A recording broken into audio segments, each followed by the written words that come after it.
We started with the redneck, then went to the waifu, and then left off with the dick. Now we're moving on to the halfway point in our Survivor Profile series. As always, I left it up to the comment section, and I've been keeping a tally. We're proud to announce that our next survivor is Rochelle. Wait a minute, what's this James said? Will someone give me a reason why everyone hates Rochelle? And I mean a reason, not some raciest, sexiest, opinionated, she's stupid and you're stupid bullshit, okay? It's not funny, it's not clever if you don't give me an answer, like you get reported, okay? That's enough, especially you, Wow Such Gaming. Joke's over. So, I'd like to announce that I'm the raciest and the sexiest. Isn't that nice? And also we're doing Bill. Before we start, remember to subscribe to Wow Such Gaming for some of these profile videos, and maybe after we're done with this series, we can move on to special infected profiles. Who knows? And be sure to check out our latest coaching and best of videos to make sure you learn, rage, and laugh, or just make fun of my voice. I don't give a shit. Oh, and sub to Cake, DJ, and Meredith if you want. They're cool, and links in the description. Anyways, a chain-smoking, battle-ready, elderly veteran with a knack for leadership and crossing the street. Survivor profile.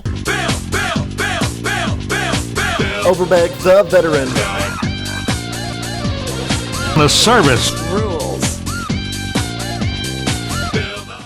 Yet another one from the L4D Wikia. His age and hometown are unknown, but he is possibly in his 60s and he is currently taking residence in Fairfield since he knows the area so well. It took 2 eventful tours in Vietnam, a handful of medals, a knee full of shrapnel, and an honorable discharge before the unthinkable happened. Bill ran out of wars. But now an army of infected has declared war on humanity. After decades of aimless drifting and dead-end jobs, Bill's finally gotten back to the only thing he ever wanted.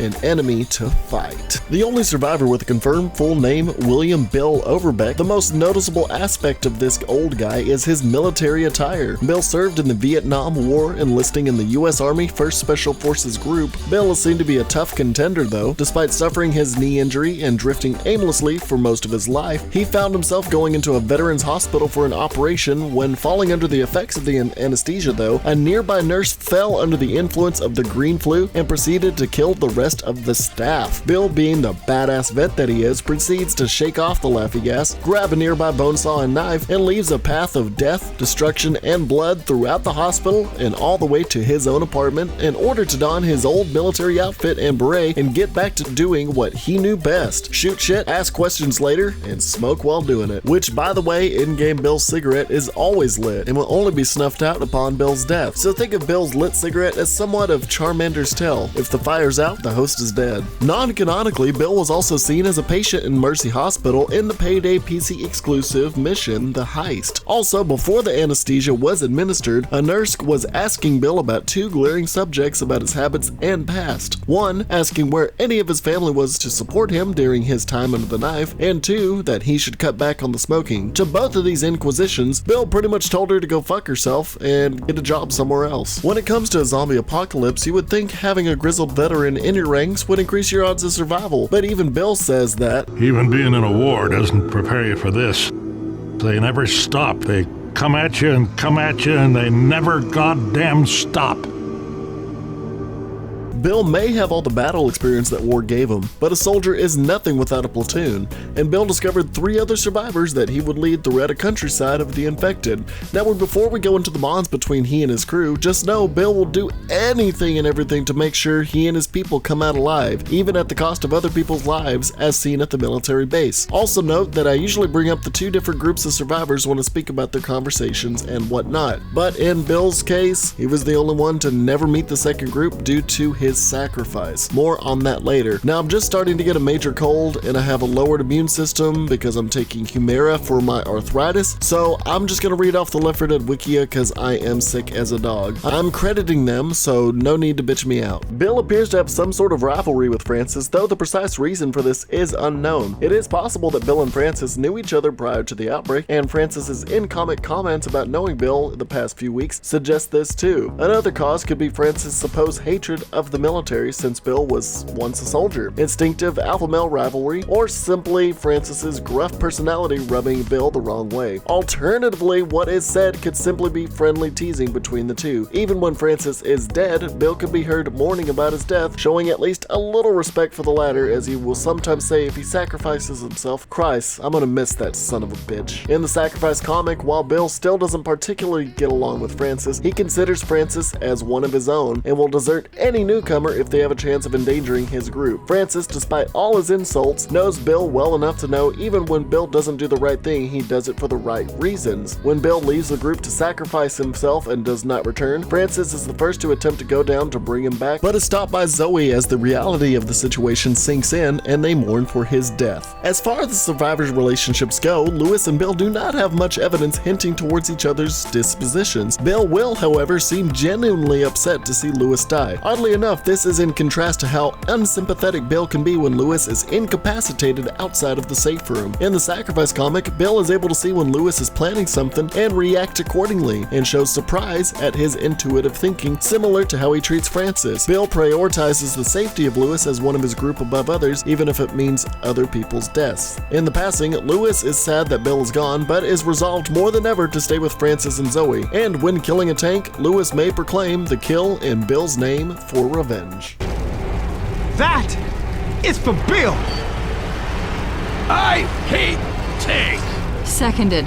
Probably the strongest relationship in Left 4 Dead, Bill and Zoe. Bill is openly sorrowful when Zoe is killed. When Zoe's incapacitated on the other side of the safe room, Bill verbally refuses to leave her behind. Bill seems to view her as a daughter or granddaughter figure. This is strengthened in part 1 of the Sacrifice comic, as Zoe is seen resting closest to Bill on the evacuation vehicle, and in that he mentions her first name when he's reflecting on sacrificing himself to save the others. To further illustrate this, he attacks a soldier who hits Zoe with his gun when demanding she show the doctor her wound, and when she reflects on how her parents died, she hugs Bill, finding comfort in his arms. Their relationship is strained deeply in the Sacrifice comic, however, when he refuses to stop the train to allow the other new survivors on board due to his need to keep their group safe, of which Zoe is a part of. Later on, Bill sacrifices himself to save the other survivors, leaving Zoe with sadness as they never really made up prior to their separation. She takes up Bill's conviction to look after their own in his place. During his initial jump down the bridge, Bill mentally vents his anger at the infected, thinking how every time he thinks she's safe and he can rest, they're again like a bad nightmare. She, in this case, most likely referring to Zoe. If you want to learn more about Bill and Zoe's relationship, go back to my previous video, Survivor Profiles Zoe. Besides his connections with the original cast, Bill was of course declared canonically deceased by the end of the Sacrifice and wasn't revealed to be dead until players got their hands on the passing DLC, seeing his dead body laying on the cold generator room floor. Rest in peace, you old fart. Bill had a lot of trivia tucked away, so did you know at the beginning of each campaign there was supposed to be cinematics showing how they got to their starting locations, and Bill was set to be the narrating voice of each of their videos. This idea, however, was completely scrapped later in the development process. And this is probably my favorite Easter egg. I didn't even know this existed. If one to reverse the Midnight Rider song Save Me Some Sugar from 2 minutes and 8 seconds to 2 minutes and 14 seconds, they would find that there was something weird sounding, and it sounds like gibberish. But actually, if you reverse it, it's the lead singer saying Bill is dead.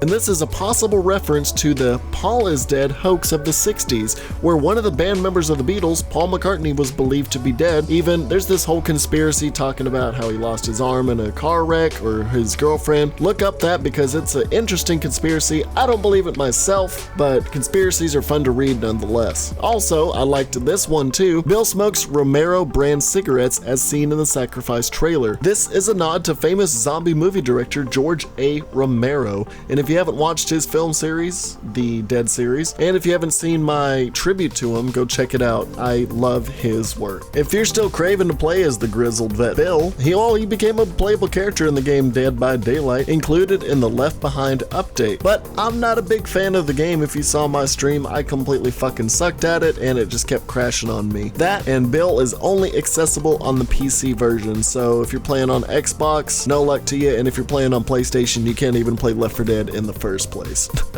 That's it for William Overbeck's profile. You know the drill. Did I miss anything? Did the video suck ass? Do you want more? Who should I do next? 4 more to go. Let me know in the comments. Don't forget to like and subscribe as well. I recorded all this while I had the flu, so if I sound a little off, blame people who don't use hand sanitizer. Isn't that right, Nick?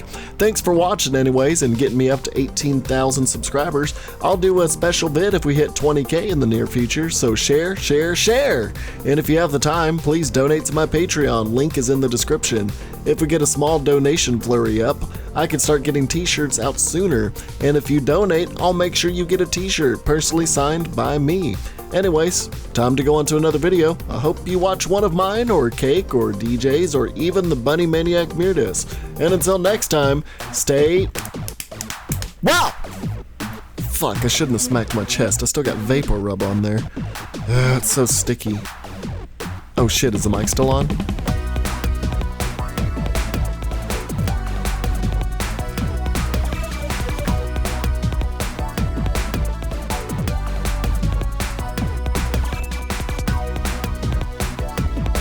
An ass clown. You're right, Francis. He's not friendly. I think Bill would have shot him by now. I don't know shit.